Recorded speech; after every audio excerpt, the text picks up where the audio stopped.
Assalamualaikum dan salam sejahtera. Pada kali ini kita akan membincangkan berkenaan dengan teknologi pengawetan terkini. Pada ketika ini, kaedah pengawetan secara konvensional telah digunakan secara meluas dalam industri makanan, sama ada di dalam negara atau di luar negara, walaupun pada darjah penggunaan yang berbeza. Ini adalah disebabkan oleh perbezaan dari segi permintaan daripada pengguna, sistem produk makanan yang berbeza dan juga kemampuan membeli pengguna. Walau bagaimanapun, kaedah pengawetan secara konvensional ini memberi kesan kemusnahan kepada nutrien di dalam produk makanan. Justru itu, beberapa kaedah terkini telah dibangunkan untuk mengurangkan kemusnahan nutrien seperti pemprosesan bertekanan tinggi dan medan elektrik denyutan. Mengapa? Selain daripada mengekalkan komponen-komponen yang bermanfaat, kaedah pengawetan terkini ini juga dapat mengekalkan rasa segar yang lebih digemari oleh pengguna. Pengguna kini ramai yang peka terhadap pemakanan yang sihat. Pengguna berminat terhadap penemuan bahan-bahan baru seperti herba, antioksida, anti-kanser dan sebagainya. Maka apabila kita menghasilkan produk makanan, bahan-bahan yang bermanfaat ini harus diawet, tetapi malangnya bahan-bahan ini mudah termusnah. Oleh itu, kaedah yang lebih baik perlu dihasilkan supaya makanan yang dihasilkan mempunyai kandungan nutrien yang tinggi. Pemprosesan bertekanan tinggi. Kaedah ini melibatkan makanan dimasukkan ke dalam satu bekas yang tertutup dan diberi tekanan yang sangat tinggi sehingga 88,000 PSI. Ianya boleh melibatkan pemberian haba dan juga tanpa pemberian haba. Jika pemberian haba terlibat, hanya sedikit sahaja dibekalkan. Tujuannya adalah untuk pengaktifan mikroorganisma dan untuk menghasilkan ciri yang digemari oleh pengguna. Apabila tekanan melebihi 60,000 PSI, aktiviti sel vegetatif mikroorganisma akan diaktifkan.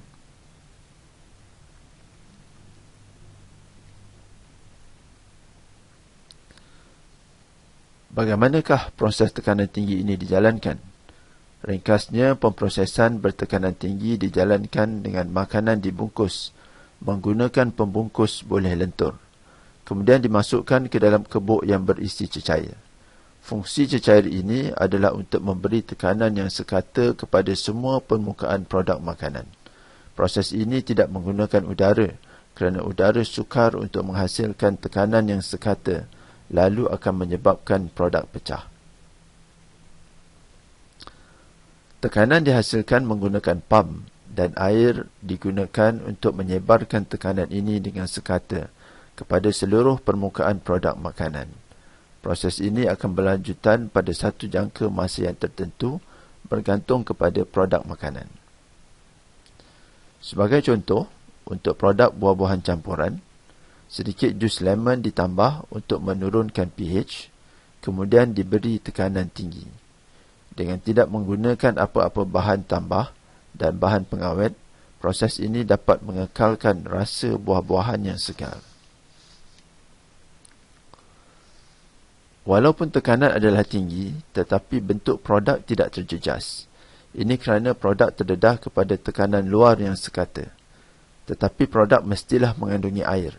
Makanan yang kering tidak dapat menyebarkan kesan tekanan dengan baik kepada keseluruhan produk makanan.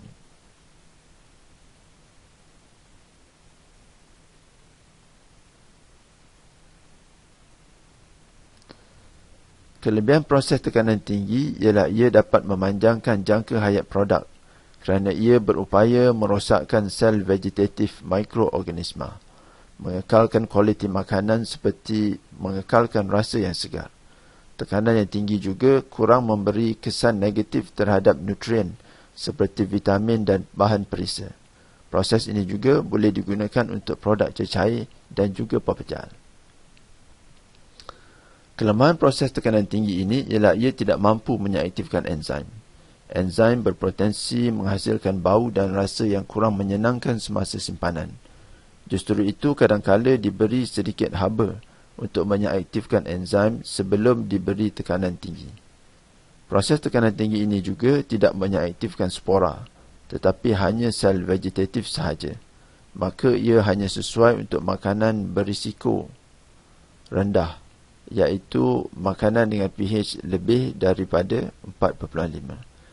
Tambahan lagi, pada ketika ini kos adalah agak tinggi. Proses tekanan tinggi ini tidak sesuai untuk semua produk, seperti mana juga proses-proses pengawitan yang lain.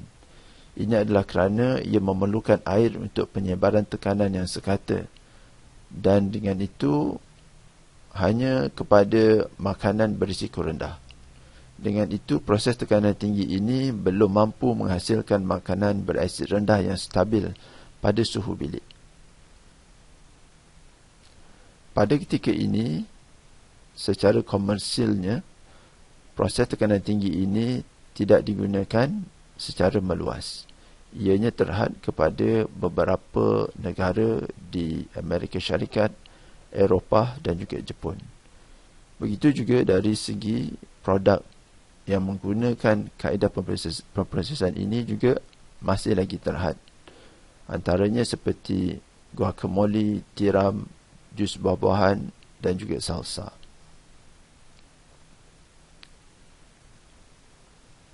Proses yang kedua yang kita akan bincangkan adalah medan elektrik denyutan. Memberi denyutan elektrik kepada makanan setinggi 15,000 volt per sentimeter akan menyebabkan sel vegetatif mikroorganisma akan musnah. Biasanya akan menggunakan medan elektrik denyutan yang tinggi. Proses ini dilakukan dengan mengalirkan makanan di antara dua elektrod. Ini diikuti dengan memberikan voltan yang tinggi secara denyutan, bukan secara berterusan. Ini adalah untuk penyaktifan mikroorganisma. Selepas diproses, makanan dibungkus secara aseptik dan disejukkan. Denyutan elektrik ini akan merosakkan membran sel vegetatif dengan menjadikan liang sedia ada pada membran lebih besar melalui electroporation. Juga proses ini akan menyebabkan pembentukan liang yang baru. Sel mikroorganisma tidak mempunyai apa-apa struktur pelindung, melainkan membran. Maka apabila membran rosak, sel vegetatif ini akan mati. Pembentukan liang pada membran sel mungkin berbalik atau tidak berbalik, iaitu kekal.